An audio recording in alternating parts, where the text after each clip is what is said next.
Hey guys, Rooster here. What I want to do is I want to show you all some interesting finds here that I found about the Fukushima nuclear plant, the meltdown that happened there in Japan this a couple of weeks ago. And something has brought to my attention that has disturbed me since this story broke out, and I'm going to show you here. I found out, first of all, that the Haaretz newspaper put out a print that Israel security firm was in the Japanese nuclear plant, which was in Fukushima nuclear plant there in Japan. And I found out the name of this company that was there, and they claimed that they were installing security systems, and the name of this company was called Magna BSP.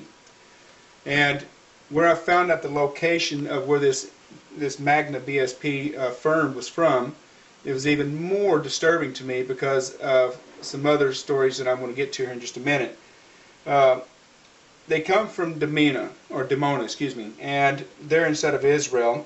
And that right there, I was kind of curious about this because I did a research on a virus that was created out of the same location, and this virus was called StuxNet.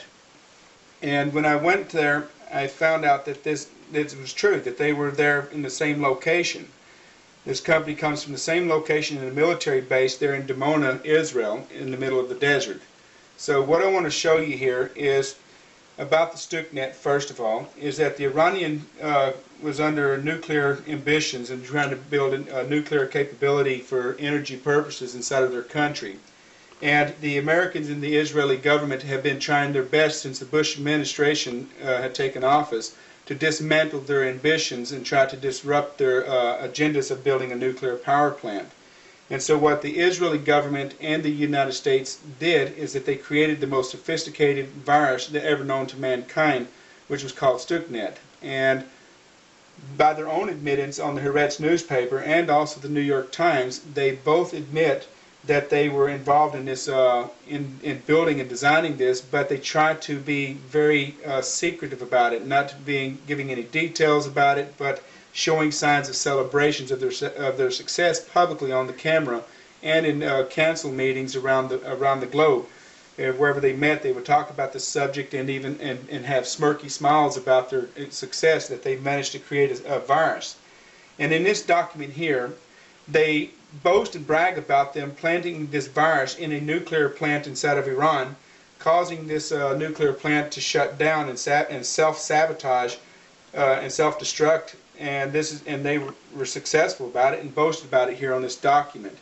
Now, on the New York Times, they get a little bit more detailed about about what this virus can do and where it attacks at and all this, but I'm not going to go into that. I'm going to let y'all read the articles and the links that I post below this video, so because I have other things I want to talk about here so I don't get caught up into that. So anyhow, here's also, right after this nuclear facility went into meltdown inside of Japan, what we've seen here is Israel diplomats. Now they changed their identity. They went from the security company to diplomats, and then they claimed here in this article from the Haaretz newspaper, claimed that they had no connections to the nuclear fears. I found that quite strange, very odd for a nation to sit there and say that they did not have any connections to this nuclear fears when no one was even accusing them of it. I found it quite suspicious for them to defend themselves before anyone's even accusing them or having any accusations pointed in their direction of involvements with what happened in the nuclear power plant. And that right there is also going to be posted at the bottom of the video. Another article that I found here is out of Japan. This right here is coming from many different people complaining about the StuxNet virus attacking their offline servers via USB memory sticks. And here's going in details. For over a year they've been having a problem since 2010 till here now presently. They've been having problems with the StuxNet virus. And when you go to find out, that Israel created this virus, and then you see that they came from Dimona. And then when you find out the security company that was in the nuclear power plant was also from Dimona, from the same very location, and I found that very suspicious. And to me, because I think that this name of this company was fake. I don't think it was even in existence. I think they were covert operation. Excuse me, let me get my tongue from being twisted here. They were covert operated agents that were actually in the plant planting the virus inside of Fukushima. My suspicions became very clear here at this point. And then what I want to show you here is also, let me find it here real quick. This right here is from the London newspaper, the Telegraph. And what happened here is the Israeli security chief celebrates the Stuxnet cyber attack on the Iranian nuclear plant after they planted this virus in there, and they caused it to go into a self-destruct mode and destroyed their ambitions. They celebrated afterwards, and I found that was quite interesting that they're even boasting and celebrating about it, of their successes. And then here again on the Telegraph out of the London newspaper, they report here that they made a video that shows the Stuxnet as one of its successes, and I found that was very interesting. Now we definitely have Israel involved in creating a very deadly cyber virus that attacks nuclear power plants.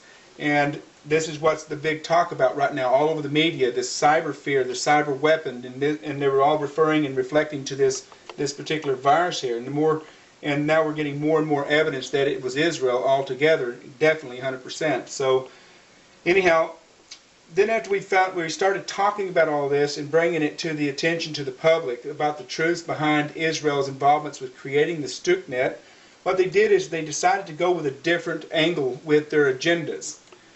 They created what you call an Iranian hacker, okay? And according to the Israeli government, is that there's an Iranian hacker who claims that he's going to revenge for the Stuxnet attacks on the Iranian nuclear power plant.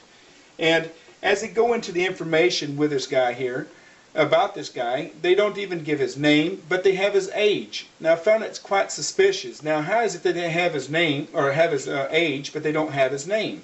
That was very suspicious to me.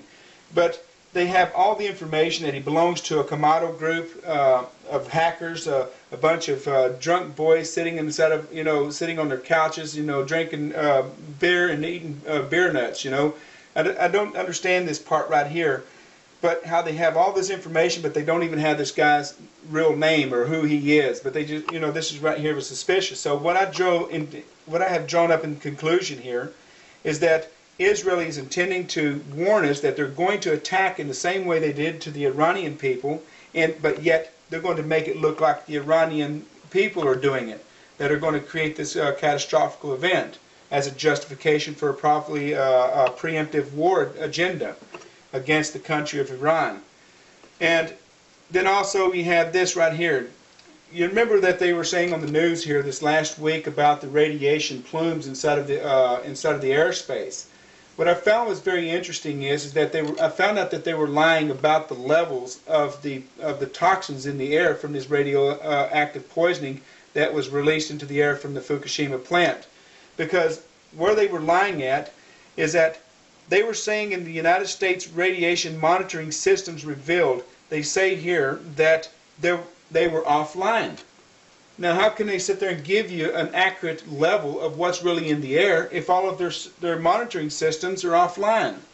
And this was on the USA Today, which I found very disturbing, that they would even, that they would sit there and tell everybody a lie, but yet turn around and admit that they were not even online. This is extremely very disturbing to me. I'm very angry about this one. Also, it was reported on the Huffington Post where the U.S. radiation detectors under construction and out of service. Again, this is extremely very disturbing to me. And it was excuse me. It was also reported in the press TV inside of Iran that the radiation monitoring systems were offline as well. So this is not just an epidemic that just happened inside of America, but this situation has went global. So this is something to really pay very close attention to, because I think there's very dangerous levels of radiation poisoning in the air, and we're not being told the full truth about it. And then also I'm going to open up another browser here, and I'm going to show you some more stuff here. Also, what you see here is that Japan, back in May the 23rd of 2004, this is a very old article here, but what it says here is, what it says here is that Japan's deadly game of nuclear roulette, Russian roulette, with a deadly nuclear bomb. They're trying to say that the Japanese nuclear plants inside of Japan are like a time bomb waiting to go off, claiming that all the plants needed restorations and needed updates and needed safety checks, and that are being falsified. No one's reporting accurately the information that are going on inside of their nuclear power plants. And then it left it wide open for, out of curiosity, to why that they built all of their nuclear plants on fault lines, which is a great question. I am kind of curious to why they also built them on fault lines, because were they already intended to be built there on purpose to create future catastrophics in the future that we live in today? This is a very good question. I'm very curious about that myself, and I find it very very frightening actually to know that. But like I said again, all these links that I'm talking about right now will be at the bottom of the video in the information area.